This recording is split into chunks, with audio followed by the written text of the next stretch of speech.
BHU Gurukulam के हमारे इस चैनल में आपका स्वागत है। आज हम बात करेंगे मौर्य वंश के बारे में। मौर्यकालीन शासक चंद्रगुप्त मौर्य। चंद्रगुप्त मौर्य ने चाणक्य की सहायता से 322 ईसा पूर्व में नंद वंश के अंतिम शासक घनानंद को पराजित कर मौर्य वंश की स्थापना की। चंद्रगुप्त मौर्य को ग्रीक साहित्य में Sandrocottus, Strabo, Arrian, Justin, Androcottus, Epiphanius, Plutarch कहा गया। 793 में विलियम जॉन्स ने इस नामों को चंद्रगुप्त मौर्य के समकृत किया। चंद्रगुप्त मौर्य के समय का पता निम्नलिखित संधियों के आधार पर होता है। बेबीलोन की संधि 323 ईसा पूर्व, टिपरेडिस की संधि 321 ईसा पूर्व। चंद्रगुप्त मौर्य के जन्म और उसकी जाति को लेकर विवाद है।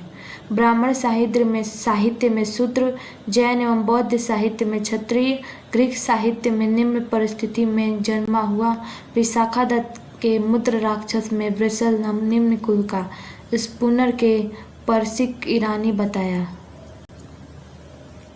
चंद्रगुप्त मौर्य की उपलब्धियां: उत्तर पश्चिमी सीमा विजय। इसकी जानकारी बौद्ध ग्रंथ महाबोधि वंश से प्राप्त होता है। चंद्रगुप्त मौर्य ने सर्वप्रथम मगध पर आक्रमण किया परंतु पराजित हुआ। मगध विजय। उत्तर पश्चिमी प्रांतों को जीतने के बाद चंद्रगुप्त मौर्य ने मगध के शासक घनानंद पर आक्रमण किया।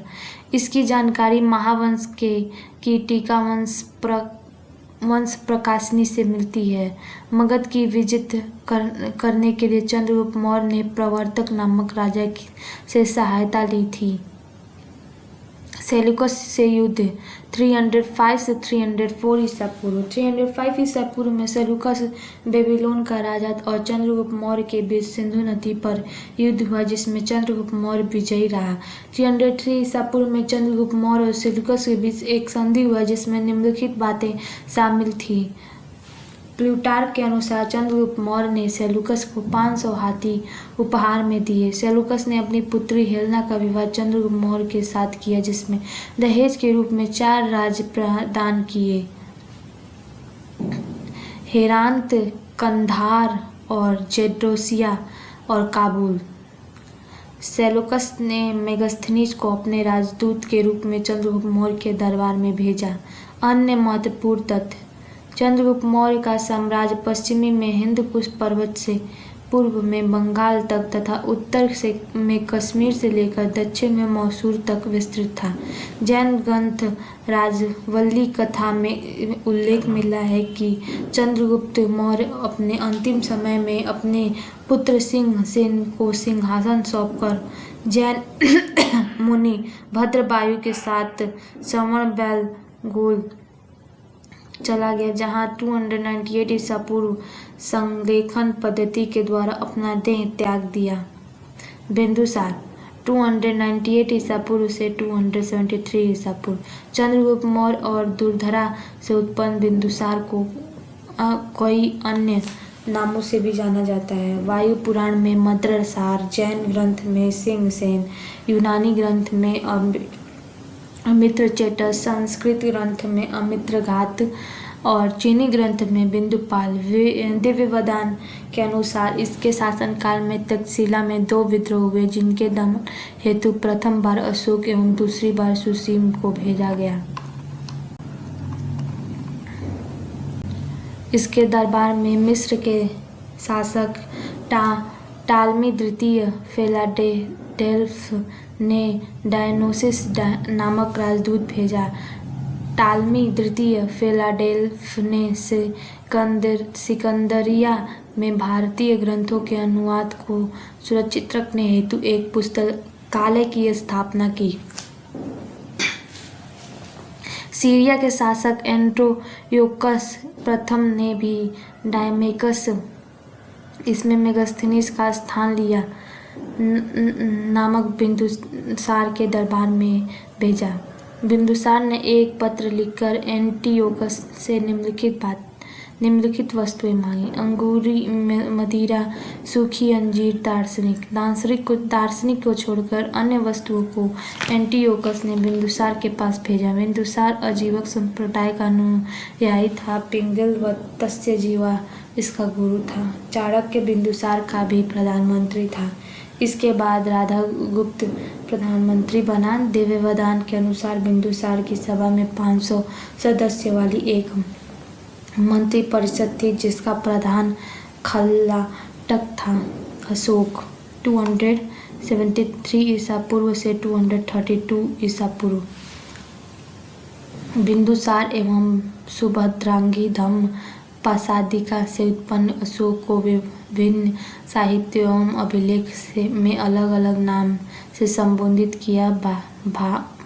भामरू अभिलेख में प्रियदर्शी, मस्की अभिलेख में बुद्ध, शाक्य 4 अभिलेख में अशोक, रुद्रदामन जूनागढ़ अभिलेख में अशोक, कनगन हल्ली अभिलेख में रायो या राजा अशोक, विष्णु पुराण में अशोक वर्धन।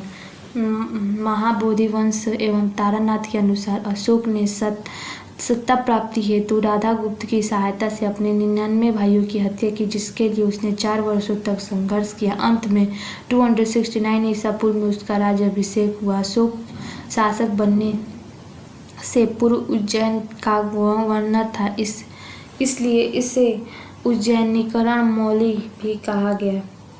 बुद्धिघोष द्वारा रचित सामंत पासादिका एवं सुमंगल विलासिनी में से एवं आर्यमुंज श्रीमूल कल्प से अशोक के जीवन की घटनाएं मिलती हैं। राजतरंगिणी के अनुसार अशोक ने वित्तसम्मा झेलम नदी के किनारे श्रीनगर की स्थापना की। कलिंग विजय 261 ईसा पूर्व में और अपने राज्याभिषेक के 8वें वर्ष बाद अर्थात 9वें वर्ष 261 ईसा पूर्व में कलिंग की विजय की। इसका उल्लेख अशोक के 13वें शिलालेख में मिलती है। कलिंग विजय का उद्देश्य: साम्राज्यवादी आवश्यकता, ताम्रलिप्ति बंदरगाह से होने वाले व्यापार पर नियंत्रण, दक्षिण की ओर प्रसार के लिए समुद्री और स्थल मार्ग पर नियंत्रण। इस युद्ध में 1 लाख लोग मारे गए, 1.5 लाख लोग घायल हुए तथा इससे कहीं अधिक लोग स्थापित हुए। इस युद्ध में हुए नरसंहार तथा विजित देशों की जनता के कष्ट से अशोक की अंतरात्मा को तीव्र आघात पहुंचा और उसने अब युद्ध नीति को सदा के लिए त्याग कर दिग्विजय के स्थान पर धम्म विजय नीति को अपना लिया। अशोक एवं बौद्ध धर्म। दीपवंश एवं महावंश के अनुसार अशोक अपने बड़े भाई सुमन के पुत्र निग्रोध से प्रभावित होकर बौद्ध धर्म के प्रति अपनी आस्था प्रकट की। उपगुप्त ने अशोक को दीक्षित किया। मोगली पुत्तित्व से प्रभाव में वह पूर्ण रूप से बौद्ध हो गया। भाब्रू अभिलेख में अशोक बुद्ध एवं धम्म का संघ के प्रति अपनी निष्ठा प्रकट करता है। अशोक ने शासन के 10वें वर्ष बोध गया की यात्रा में, 12वें वर्ष निगाली सागर एवं 20वें वर्ष लुम्बिनी गया। अशोक का धर्म। अशोक अपनी प्रजा के नैतिक कल्याण के लिए अपने अभिलेख में जिस आचार संहिता का उल्लेख किया है उसे वह धम्म नीति कहता है। उसके अनुसार धम्म पाप से मुक्त लोगों के कल्याण, दया, दान, साहित्य, सत्य एवं शुद्धि है। 2 एवं 7वें स्तंभ लेख में उल्लेख। अशोक ने अपने धम्म नीति को अमल में लाने के लिए राजत्व को प्रत्यपरक बनाए। इसके अनुसार समस्त प्रजा उसकी संतान है। प्रशासनिक एक रूपता स्थापित करने के लिए उसने रज्जुक एवं प्रशासनिक अधिकारियों को नियुक्त की।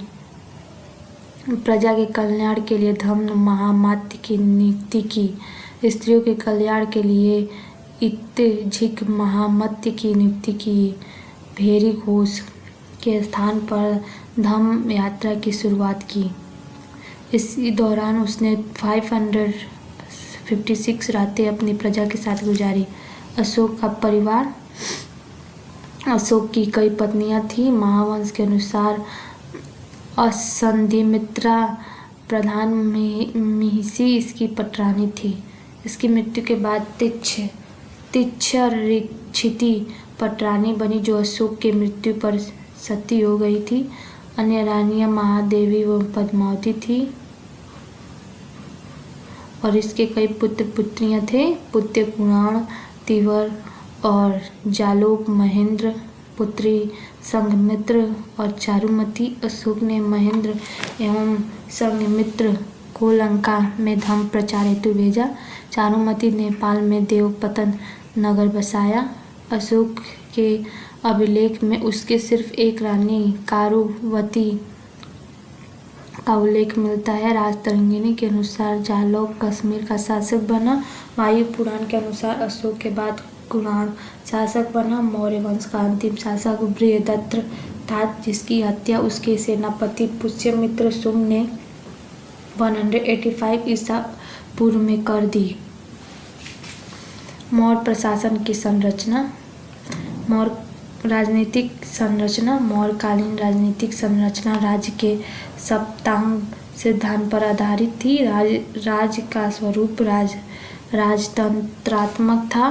प्रशासन की सर्वोच्च इकाई केंद्र था तथा सबसे छोटी इकाई ग्राम थी, जो 2 भागों में बांटी थी, ग्रामीण एवं ग्राम वृद्धि परिषद। केंद्र, प्रांत, मंडल, आहार या विषय, स्थानीय। और ये मौर्य डायनेस्टी का मैप है।